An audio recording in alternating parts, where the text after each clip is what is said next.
भारत माता की। भारत माता की। राजस्थान प्रदेश भारतीय जनता पार्टी के अध्यक्ष श्री मदन लाल सैनी जी, प्रतिपक्ष के नेता श्री गुलाब चंद कटारिया जी, पूर्व मुख्यमंत्री बहन वसुंधरा जी, मंच पर विराजमान सभी वरिष्ठ महानुभाव और विशाल संख्या में हमें आशीर्वाद देने के लिए पधारे हुए मेरे प्यारे भाइयों और बहनों,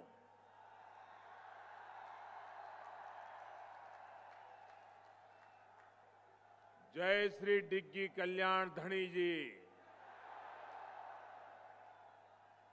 अन्नपूर्णा डूंगरी गणेश जी न वंदन, भगवान श्री देवनारायण जी री धरती, मांडव ऋषि री तपोभूमि, टोंक न नमन, सर्वधर्म समभाव री नगरी, विश्व कल्याण री भावना निभाव तो शहर, महिला शिक्षा री अलग जगाव तो टोंक, अठेरा सपूता अठेरी जनता न गणो घणो नमन, आप सवारो अभिनंदन।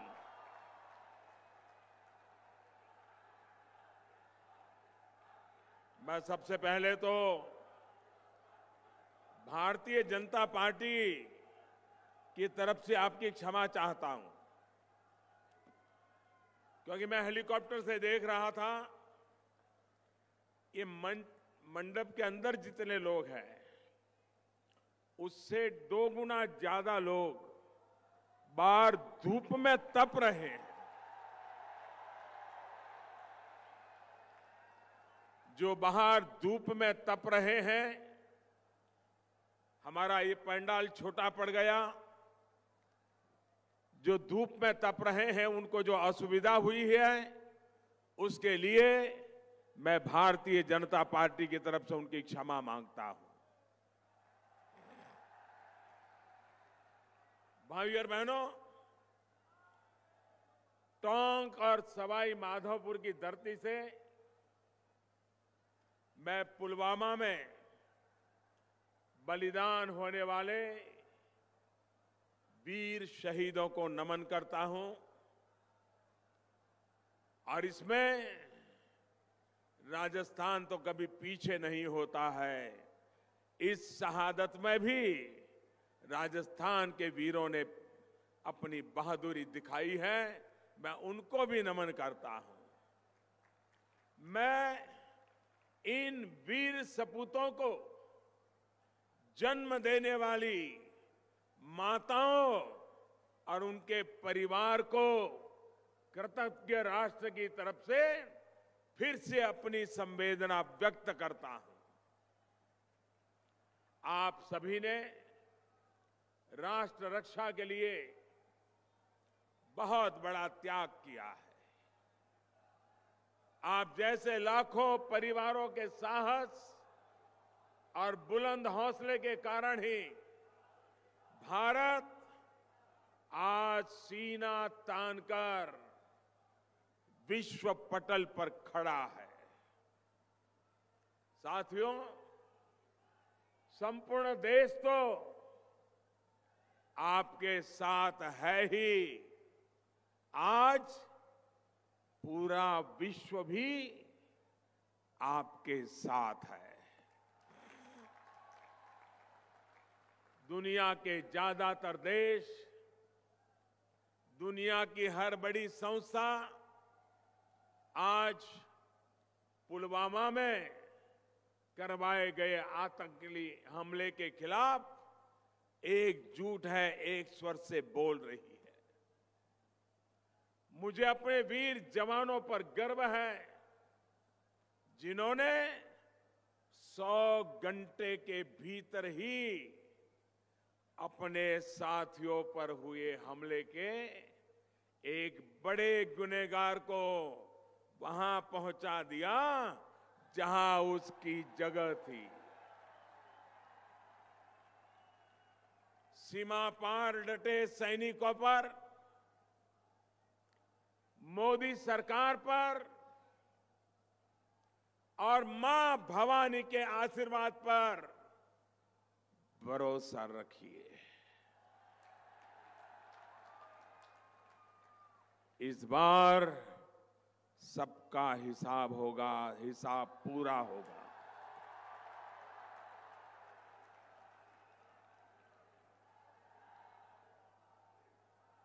मैं राजस्थान के लोगों से जानना चाहता हूं, मानवता के ऐसे दुश्मनों को सबक सिखाना चाहिए कि नहीं सिखाना चाहिए? इंसानियत के ऐसे दुश्मनों का चुन चुन करके हिसाब होना चाहिए कि नहीं होना चाहिए? दुनिया भर में इनका दाना पानी बंद होना चाहिए कि नहीं होना चाहिए? साथियों, आपका ये प्रधान सेवक इसी काम में जुटा है।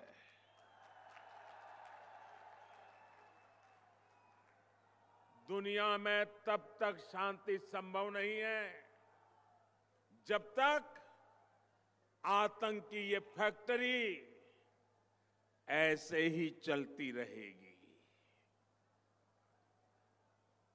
आतंक की इस फैक्ट्री पर ताला लगाने का काम भी अगर मेरे ही हिस्से लिखा है तो ऐसा ही सही।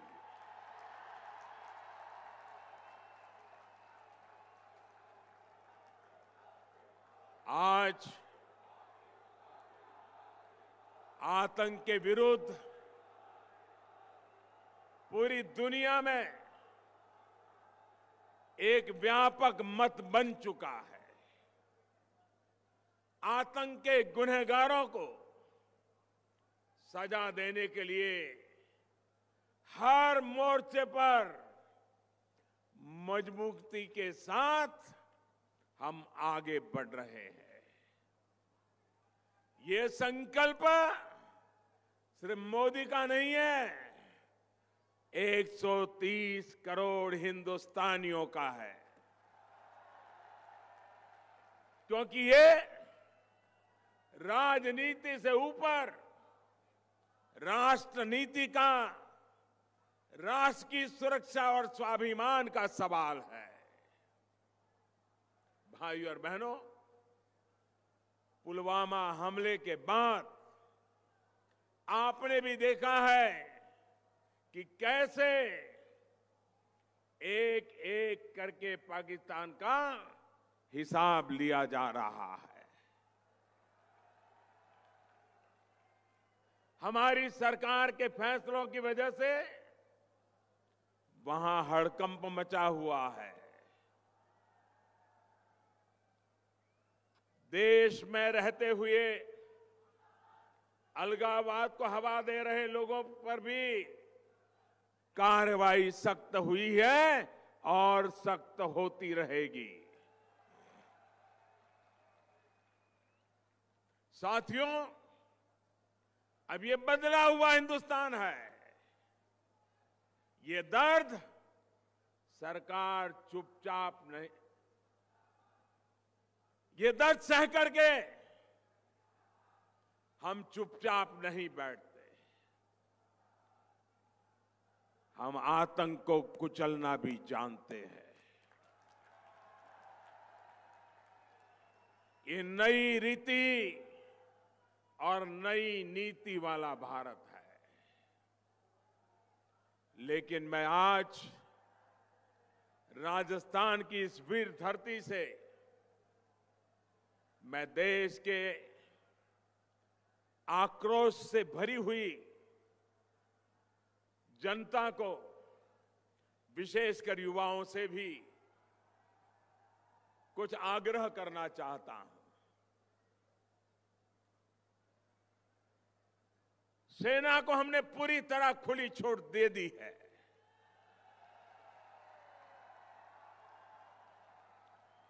और मैं देख रहा हूं कि इन दिनों सोशल मीडिया पर जैसे वीर रस की बाढ़ आई है, वीर रस की बाढ़ आई है। लेकिन भाइयों बहनों,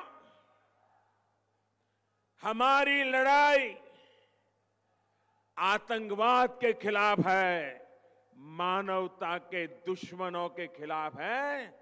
हमारी लड़ाई कश्मीर के लिए है, कश्मीर के खिलाफ नहीं है, कश्मीरियों के खिलाफ नहीं है। पिछले दिनों कहां क्या हुआ, घटना छोटी थी कि बड़ी थी, कश्मीरी बच्चों के साथ हिंदुस्तान के किसी कोने में क्या हुआ क्या नहीं हुआ, मुद्दा ये नहीं है। इस देश में ऐसा होना नहीं चाहिए। कश्मीर का बच्चा बच्चा वो भी इन आतंकवादियों से परेशान है, वो भी आतंकवाद को खत्म करने के लिए हमारे साथ आने के लिए तैयार है। हमें उसको साथ रखना है। आपने देखा होगा अमरनाथ की यात्रा, देश से लाखों श्रद्धालु जाते हैं। अगर उनकी कोई देखभाल करता है तो ये मेरा कश्मीर का बच्चा करता है, कश्मीर के लोग करते हैं। एक साल पूर्व अमरनाथ यात्रियों पर गोली चली थी और आपने टीवी पे देखा होगा। उन यात्रियों को जब गोलियां लगी, वे घायल हुए, तो उनको खून देने के लिए कश्मीर के मुसलमान कतार लगा करके खड़े हो गए थे, हिंदुस्तानियों की जान बचाने के लिए खड़े हुए। आज भी कश्मीर में जैसे हिंदुस्तान के जवान मरते हैं, शहीद होते हैं, वैसे कश्मीर के लाल भी ये आतंकवादियों की गोलियों से शहीद होते हैं। और इसलिए जब कुछ लोग, भले वो 2 हो, 4 हो, 5 हो, लेकिन ऐसे लोगों की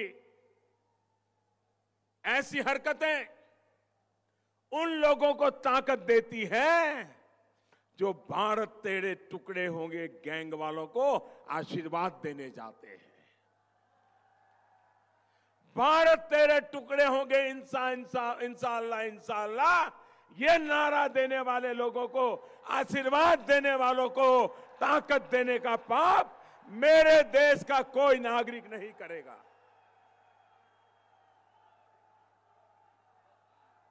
हिंदुस्तान के किसी भी कोने में मेरा कश्मीर का लाल, उसकी हिफाजत करना मेरे हिंदुस्तान के हर नागरिक का काम है। बताओ भाइयों, हाथ उठाकर आप ये जिम्मेवारी निभाओगे क्या? मैं देश से अनुरोध करता हूं, हमारी लड़ाई आतंकवाद के खिलाफ है, मानवता के दुश्मन जो है उनके खिलाफ है। और मैं कश्मीर के मेरे भाइयों बहनों को भी विश्वास दिलाता हूं, 40 साल से आप भी आतंकवाद के भुक्तभोगी हो। 3 जिलों में कुछ मुट्ठी भर लोगों की पनाह से ये खेल चलता रहा है। चाहे जम्मू हो, लद्दाख हो, कश्मीर के और इलाके हो, वे आज भी शांति चाहते हैं। आप जानकर के हैरान हो जाओगे, कभी बहुत सी बातें मीडिया में सुनने को नहीं मिलती है। 2 साल पहले कश्मीर के पुराने पंच सरपंच, क्योंकि कई वर्षों से वहां चुनाव नहीं हुआ था, 100 से ज्यादा पंच सरपंच प्रधानमंत्री निवास स्थान पर मुझे मिलने आए थे। सारे कश्मीर घाटी के से। तो मैंने उनसे कहा, आप आए हैं मुझे खुशी है। उनकी मांग थी कि चुनाव करवाओ। वहां पंचायत के चुनाव नहीं हो रहे थे, अभी पंचायत के चुनाव हो गए और आप जानकर के खुशी होंगे 70-75% मतदान करके पंचायत के चुनाव में लोगों ने हिस्सेदारी की है। भाइयों बहनों, उन सरपंचों से मैंने कहा था 2 साल पहले, तब तो सरपंच नहीं रहे थे लेकिन पहले सरपंच थे। मैंने उनसे कहा आप मुझे एक वादा करिए और वादा निभाना होगा। तो मेरे कश्मीर घाटी के इन भाइयों बहनों ने मुझे कहा कि मोदी जी आप कहिए हम अपना सर कटा देंगे लेकिन वादा नहीं तोड़ेंगे। मैंने कहा लेकिन आपने मैं क्या मांगता हूं वो तो सुना नहीं है। बोले आप कुछ भी कहिए हम पूरा करेंगे। और मेरे भाइयों बहनों, मैं देश के सामने पहली बार ये घटना सुना रहा हूं। मैंने उनसे कहा, कश्मीर घाटी के पंच सरपंचों से मैंने कहा कि आप घाटी में ये आतंकवादी स्कूलें जला रहे हैं, इसको बंद करवाइए, किसी भी हालत में होना नहीं चाहिए। सबके सब पंच सरपंच ने मुझे कहा कि मोदी जी इसके बाद हम जान की बाजी लगा देंगे लेकिन आतंकवादियों को स्कूल जलाने नहीं देंगे। मैंने उनसे कहा था जब आतंकवादी स्कूल जलाता है तब इमारत नहीं जलाता है, आपके बच्चों का भविष्य जलाता है। और आज मैं गर्व के साथ कहता हूं कि मेरे कश्मीर के घाटी के उस पंच सरपंचों ने आज 2 साल हो गए एक भी स्कूल जलने नहीं दिया है। आतंकवादियों को पकड़वा दिया, आतंकवादियों की खबर पुलिस को दी लेकिन स्कूल जलने नहीं दिया है। और इसलिए मेरे भाइयों बहनों, गलती से भी अगर हमें लड़ाई जीतनी है, आतंकवाद को जड़ से उखाड़ना है, तो हम गलती न करें। आतंकवादी हैं। कश्मीरी आज भी आतंकवादियों के कारण मुसीबतें झेल रहा है, वो भी उससे मुक्ति चाहता है। लेकिन पहले सरकारों ने ऐसे बीज बोए कि उनके सपने पूरे नहीं हुए। आज कश्मीरियों के सपने अगर कोई पूरा करेगा तो यही हिंदुस्तान करेगा, यही हिंदुस्तान की सरकार करेगी। मेरे भाइयों बहनों, पाकिस्तान में नई सरकार बनी तो स्वाभाविक है जो नए प्रधानमंत्री बने थे, प्रोटोकॉल के तहत मैंने उनको फोन करके बधाई दी थी। पाकिस्तान के नए प्रधानमंत्री, क्रिकेटर के रूप में तो लोग उनको जानते हैं। और मैंने उनसे कहा था बहुत लड़ लिया हिंदुस्तान पाकिस्तान ने, पाकिस्तान ने कुछ नहीं पाया। हर लड़ाई हमारे वीर जीत चुके हैं और ये सिलसिला आगे भी जारी रहेगा। और मैंने उनसे कहा था कि अब आप तो राजनीति में आए हो, खेल की दुनिया से आए हो, आओ भारत और पाकिस्तान मिलकर के हम गरीबी के खिलाफ लड़े, अशिक्षा के खिलाफ लड़े, अश्रद्धा के खिलाफ लड़े। ये बात मैंने उनको उस दिन कही थी और उन्होंने मुझे एक बार और भी बताई थी कि मोदी जी मैं पठान का बच्चा हूं, मैं सच्चा बोलता हूं, सच्चा करता हूं। आज पाकिस्तान के प्रधानमंत्री की इन शब्दों को कसौटी पर कसने की जरूरत है। मैं देखता हूं वो अपने शब्दों पर खरे उतरते हैं कि नहीं उतरते हैं। भाइयों बहनों, आज इस अवसर पर मैं हर उस हिंदुस्तानी का भी आभार व्यक्त करता हूं जो शहीदों के परिवारों की आर्थिक तौर पर मदद के लिए आगे आए हैं। मुझे बताया गया है कि यहां टोंक के महंदवास गांव के लोगों ने भी काफी राशि इकट्ठी करके शासन को सौंपी है ताकि शहीदों के परिवारों की सहायता की जा सके। उन गांव वासियों को मेरा नमन। भाई और बहनों, आज प्रत्येक हिंदुस्तानी देश की सेना के साथ है, देश की भावनाओं के साथ है, लेकिन मुझे मुट्ठी भर उन लोगों पर अफसोस होता है जो भारत में रहते हुए पाकिस्तान की भाषा बोल रहे हैं।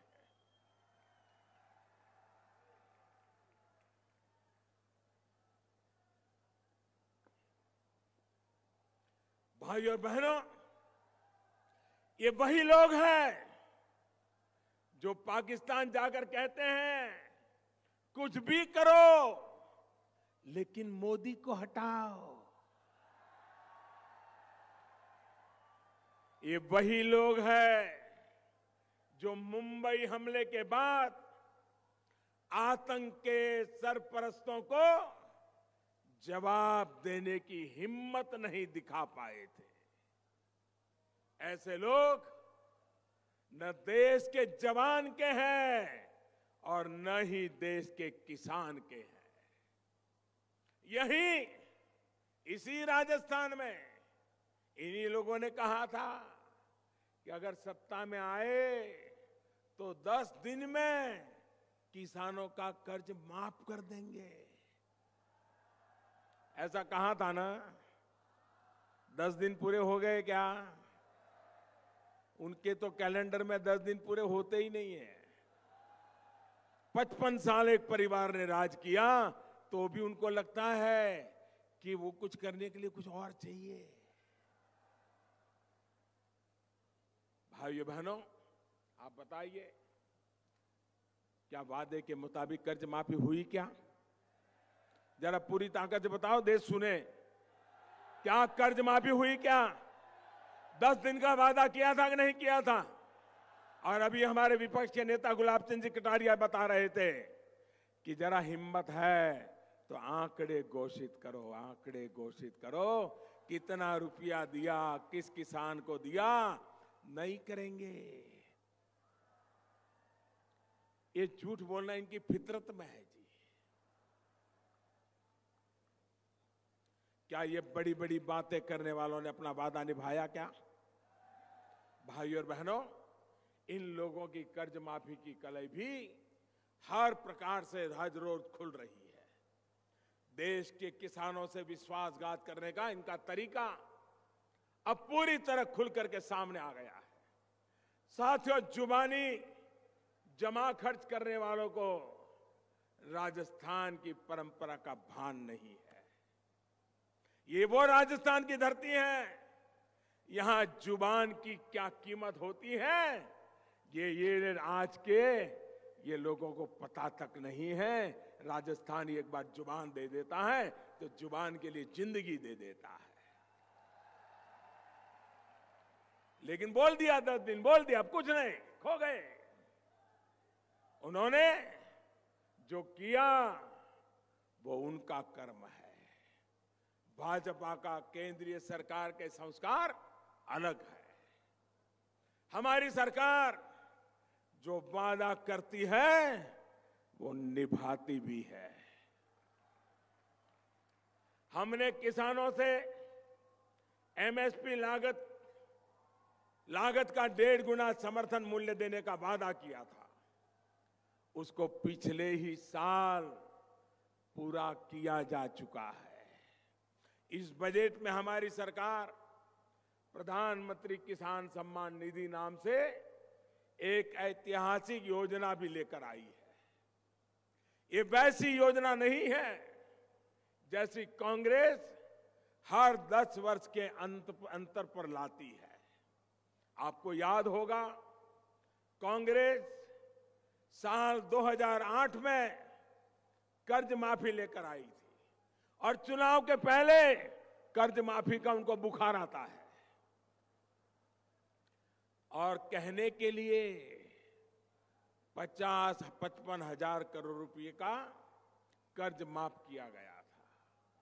और उसका लाभ भी औसतन 100 अगर किसान है कुल, तो मुश्किल से 20 या 25 किसान को ही उसका लाभ मिला था, और वो भी जिन्होंने बैंक से लोन लिया था। शराब से जो पैसे लेके आए थे वो तो लूटते ही रह गए।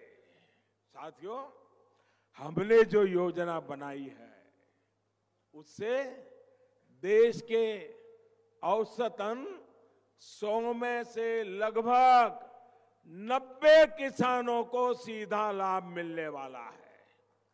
उनकी योजना से कितनों को लाभ? 20-25 को। हमारी योजना से कितनों को लाभ? 100 में से 90 को। मुझे बताइए, हमारी योजना किसान का भला करेगी कि नहीं करेगी? करेगी कि नहीं करेगी? भाइयों बहनों, और वो एक बार नहीं, हर साल मिलेगा। ये सबसे बड़ी बात है। अगर कांग्रेस की योजना से तुलना करूं तो आने वाले 10 वर्षों में हमने जो योजना बनाई है, प्रधानमंत्री किसान सम्मान योजना से 7.5 लाख करोड़ रुपया, याद रखिए, 7.5 लाख करोड़ रुपया सीधा किसानों के बैंक खातों में जमा होने वाला है। और ये तो अभी शुरुआत है। सोचिए, कहां 50-55 हजार करोड़ और कहां 7.5 लाख करोड़ रुपया। ये होती है साफ नियत और ये होती है सही नीति। साथियों, राजस्थान के लगभग 50 लाख ऐसे किसान परिवारों को जिनके पास 5 एकड़ या उससे कम जमीन है, उनको इस योजना का लाभ मिलने वाला है। इससे बीज, खाद और कीटनाशक जैसी छोटी छोटी जरूरतों के लिए किसान को किसी दूसरे से भारी ब्याज पर कर्ज लेने की मजबूरी से मुक्ति मिल जाएगी। भाइयों और बहनों, खेती के साथ साथ पशुधन को बेहतर बनाने के लिए गौ माता और गौ वंश की सुरक्षा और संवर्धन के लिए भी अहम फैसला लिया गया है। अब एक कामधेनु आयोग बनाया जा रहा है जो गाय की रक्षा और सुरक्षा से जुड़े तमाम कायदे कानूनों को सही तरीके लागू करने में सहायक सिद्ध होने वाला है। इसके लिए 500 करोड़ रुपए की व्यवस्था बजट में की गई है और ये बजट तो 3 महीने के लिए था। भाइयों और बहनों, ऐसे बड़े काम तभी संभव हो सकते हैं जब सेवा भाव से आप काम करते हैं, जब साफ मन से आप काम करते हैं। बीते 4.5 वर्ष से आप सभी के आशीर्वाद से ऐसे अनेक काम थे जिनके बारे में सिर्फ चर्चाएं ही हुआ करती थी। अब जब ये बातें जमीन पर उतर गई है, तब एक विश्वास जगा है कि मोदी है तो मुमकिन है।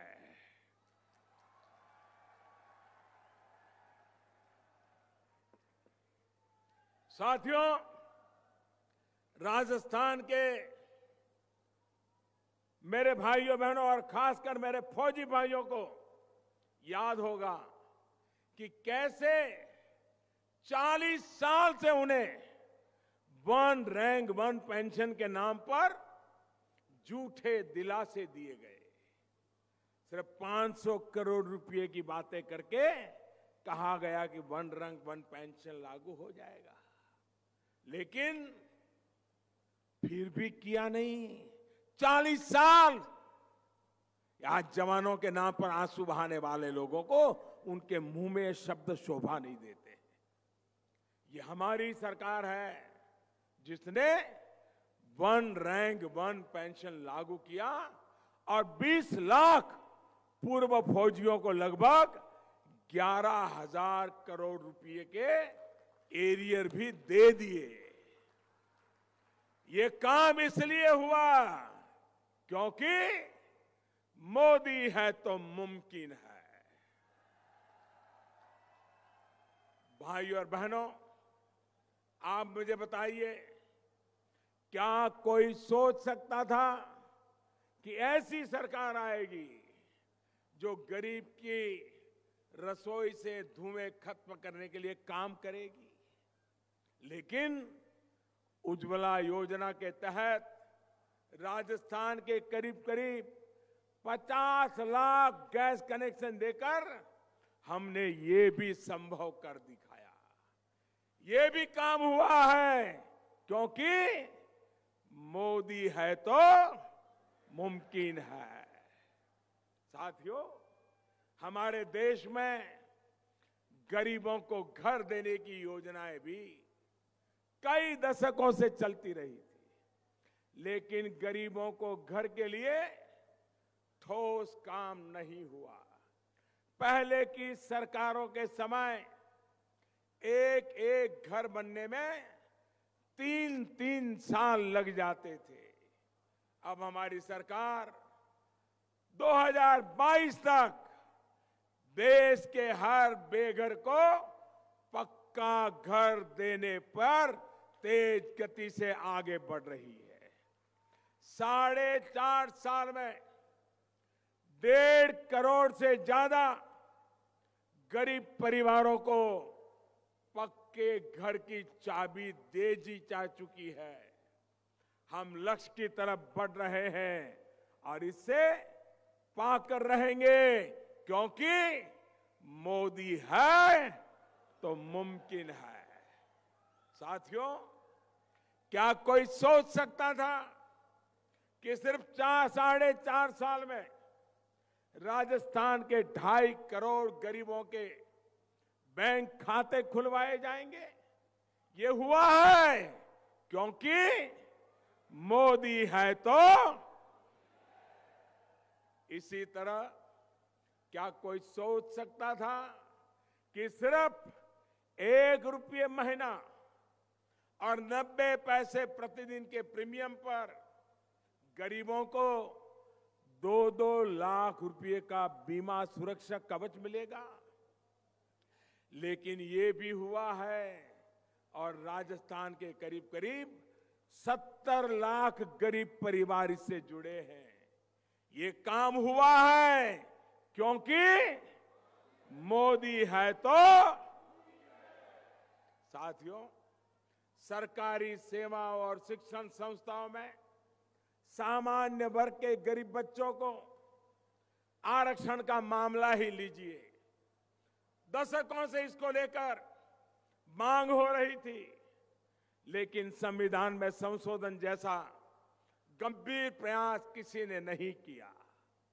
इसके पीछे नीयत की कमी भी थी और केंद्र में पहले जो बिना बहुमत वाली सरकारें थी उनकी अपनी मजबूरी भी थी। लेकिन आपने जो मजबूत सरकार 4.5 वर्ष पहले बनाई, उसने ये हौसला दिखाया और आज गरीबों को 10% का आरक्षण हकीकत बन गया है। ये काम भी इसलिए हुआ क्योंकि मोदी है तो मुमकिन है। आरक्षण की ये व्यवस्था किसी भी वर्ग के आरक्षण को छेड़े बिना उनके अधिकारों को बनाए रखते की गई है। इतना ही नहीं, जो हमारे उच्च शिक्षा के संस्थान हैं उसमें सीटों की संख्या 25% तक बढ़ाने का भी फैसला लिया गया है, ताकि बाकी साथियों को भी कोई परेशानी झेलनी न पड़े। भाइयों और बहनों, टोंक में तो मशहूर वनस्थली विद्यापीठ है, जिसने देश में लंबे समय तक शिक्षा और अवसरों से वंचित रहे वर्ग, हमारी बेटियों को सशक्त करने में अपनी अहम भूमिका निभाई है। मुझे बताया गया है कि वनस्थली में जो अटल इंक्यूबेशन सेंटर बनाया गया है, वहां पर हमारी बेटियां स्वास्थ्य और कृषि से जुड़ी बेहतरीन रिसर्च कर रही है, ऐसे उत्पाद बना रही हैं जो जमीन पर अपना प्रभाव दिखा रही है। कुछ समय पहले मेरी यहां की कुछ छात्राओं से वीडियो कॉन्फ्रेंस के माध्यम से बात भी हुई थी। साथियों, बीते 4.5 वर्षों में बेटियों की शिक्षा से लेकर रोजगार के साधनों से जोड़ने के लिए भी महत्वपूर्ण प्रयास किए गए हैं। बेटी बचाओ बेटी पढ़ाओ योजना का राजस्थान में अनेक जिलों में बहुत सकारात्मक प्रभाव देखा गया है। राजस्थान की ही भूमि से हमारी सरकार ने राष्ट्रीय पोषण अभियान की भी शुरुआत की थी। मातृत्व अवकाश को 12 हफ्ते से बढ़ाकर 26 हफ्ते करने का फैसला, या फिर बेटियों को फाइटर पायलट बनाने का फैसला, ये तभी संभव हो पाया जब केंद्र में पूर्ण बहुमत वाली एक मजबूत सरकार रही है, भाजपा की सरकार रही है। साथियों, आज देश आत्मविश्वास से भरा है। ये तभी हुआ है जब दशकों के इंतजार के बाद वन रैंक वन पेंशन प्राप्त हुई, किसानों को सीधी सहायता मिली, गरीबों को आरक्षण मिला, मुफ्त इलाज की आयुष्मान योजना मिली, देश की साख बढ़ी और दुश्मन में करारे जवाब का खौफ पैदा हुआ। ऐसे अनेक कारण हैं जिसकी वजह से देशवासियों को लगता है कि मोदी है तो मुमकिन है। लेकिन मोदी को आपके आशीर्वाद से ही शक्ति मिलती है, आपके एक एक वोट से शक्ति मिलती है। आपका ये आशीष बना रहेगा। इसी विश्वास के साथ इतनी बड़ी तादाद में जोम और जुस्से के साथ किसान हो, जवान हो, बहन हो, बेटियां हो, आप आशीर्वाद देने के लिए आए। मैं हृदय से आपका बहुत बहुत आभारी हूं। मेरे साथ पूरी ताकत से बोलिए, भारत माता की। दोनों मुट्ठी बंद करके पूरी ताकत से बोलिए, भारत माता की, भारत माता की, भारत माता की। बहुत बहुत धन्यवाद। माननीय प्रधानमंत्री जी, आपने जो आह्वान किया है, हमारे यहाँ तो भाइयों एक बात सुनो, अपने यहाँ तो बाजे छे नौबत बाजा, मारा डिगीपुरी का राजा। एक बार जो बाजे छे नौबत बाजा, बाजे छे नौबत बाजा। हमारे यहाँ तो तरनोट माता और करणी माता के गीत गा रहे हैं और इसलिए हम सब आपके साथ में खड़े हैं। मैं सवाई माधोपुर जिले के अध्यक्ष से निवेदन करूंगा, सत्यनारायण जी, सुरेश जी से धन्यवाद दें। आदरणीय, इस देश के गौरव और विश्व में भारत की आन बान और शान बढ़ाने वाले सम्माननीय यशस्वी प्रधानमंत्री आदरणीय नरेंद्र भाई जी मोदी, जिन्होंने राजस्थान की इस टोक की वीर भूमि पे पधार कर हम सबको संबोधित किया।